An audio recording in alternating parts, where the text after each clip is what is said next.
कपड़े धोने वाली बहू। शादी के पहले से ही विभा को कपड़े धोने का बड़ा शौक था। कभी नल के नीचे तो कभी तालाब के पास। अरे मेरी नीली वाली लुंगी नहीं दिख रही है। विभा की अम्मा, कहाँ रखी है लुंगी? अरे वो तो विभा ने परसों ही धोकर रखी थी आपकी अलमारी में, देखो वहीं होगी। वो ना मैंने आज धो दी, मुझे लगा कि गंदी हो गई होगी। अरे कैसे गंदी हो गई थी? उसे तो मैंने पहना भी नहीं। हे भगवान, इस लड़की के कपड़े धोने की आदत से परेशान हो गया हूँ मैं। जितना तो घर में राशन नहीं आता, उससे कहीं ज्यादा डिटर्जेंट पाउडर का खर्चा है।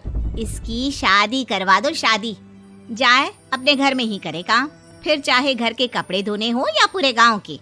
हाँ ठीक बोल रही हो, देखता हूँ मैं कोई लड़का। वो दिन भी आ जाता है जब विभा को देखने लड़के वाले आ जाते हैं। लड़की मुझे अच्छी लगी। होने वाली सास कहती है, बेटी अगर कुछ पूछना है तो पूछ लो। वैसे तो हमारी लड़की बहुत ही शर्मीली है, जो बोल दो वो मान लेती है, इसे क्या पूछना होगा। अरे कैसी बात कर रही हो माँ, मुझे इन लोगों के घर रहना है, सवाल तो कई है। हाँ हाँ बेटा, पूछ लो ना, क्या पूछना है। आप लोगों के घर कपड़े कौन धोता है? सास का मुंह बन जाता है। देखो, अगर तुम ये कहना चाहती हो कि तुम्हें कपड़े धोने नहीं आते तो सुन लो, कपड़े मैं ही धोती हूँ, लेकिन तुम्हारे आ जाने के बाद मैं रुमाल तक नहीं धोऊंगी। अरे चुप रहना भाग्यवान, बहू बेचारी घर आई नहीं, उसे डराना शुरू कर दिया। वो क्या है ना बिटिया, अभी तक तो ये कल्लू की माँ ही धोती थी, लेकिन अब तुम्हारे पापा तो दहेज में वॉशिंग मशीन देंगे ही। तभी विभा की माँ बोल पड़ती है, सवाल भी पूछा तो क्या। वैसे भाई साहब, मशीन की तो फिर भी कपड़े धोने की कैपेसिटी होती है। मतलब जो बिटिया दे रहे हैं ना विभा, इसे कपड़े धोने का बहुत शौक है। ये आप लोगों के क्या, आस पड़ोस गांव मोहल्ले सबके कपड़े धो दे और उफ तक ना करे। बाहर देखा नहीं आपने कितने कपड़े सूख रहे हैं? सब हमारी बिटिया ने ही तो धोए हैं। बस भी करो ना माँ, शर्म आ रही इतनी तारीफ सुनकर। और तो और एक दाग निकाल कर दिखाओ तो मान जाऊं। हाँ अच्छा, माफ करना बेटा, मैंने गलत समझा।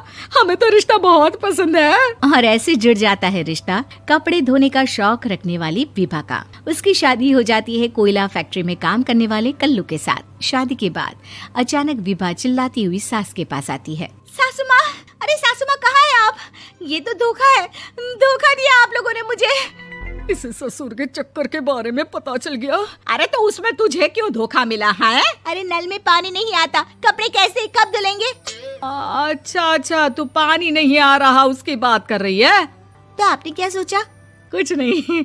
अच्छा, तेरी माँ ने कहा था कि कपड़े धोने का शौक है तुझे, याद आया मुझे।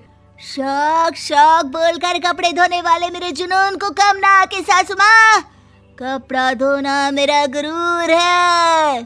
तभी पति भी वहाँ आ जाता है। अभी मैंने इसे सनी देओल की फिल्म दिखाई है, उसी के डायलॉग मार रही है माँ। अच्छा सुन, साफ बता रही हूँ, पानी सुबह 4 से 6 और शाम को 10 से 12 आता है, समझी? विभा टाइमिंग सुनकर हैरान हो जाती है। ये क्या भूतों का मोहल्ला है? सुबह 4 बजे उठकर कौन कपड़े धोता है? 4 बजे टंकी में पानी जाता है, फिर सारा दिन धोना ना, किसने मना किया?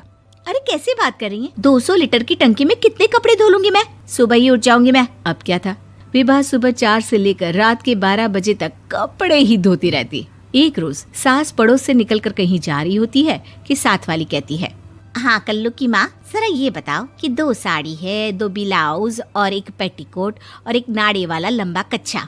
हाँ तो? अरे तो क्या, कितना लोगी धुलाई ये बताओ। धोबन दिख रहे हैं हम क्या? हमारे पति सरकारी नौकरी से अभी रिटायर हुए हैं और बेटा सुपरवाइजर है कोयला फैक्ट्री में। धोबन समझ रखा है हमें।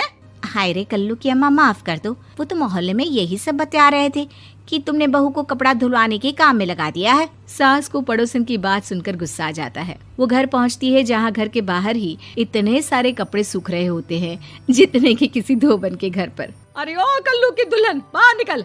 माँ जी यहीं आ जाओ, बाथरूम में चादर धो रहे हैं हम। अरे अभी हम धोते हैं, तुमको बाहर निकलो। ये आस पड़ोस वाले बोल रहे हैं कि हम बहू से कपड़े धुलवा कर उसे कपड़ा धोने वाली बना दिए हैं। अरे छोड़ो ना माँ जी, किन लोगों की बातों में आती हो? आस पास के लोगों का तो काम ही होता है कि वो किसी तरह सास बहू को लड़ा दे।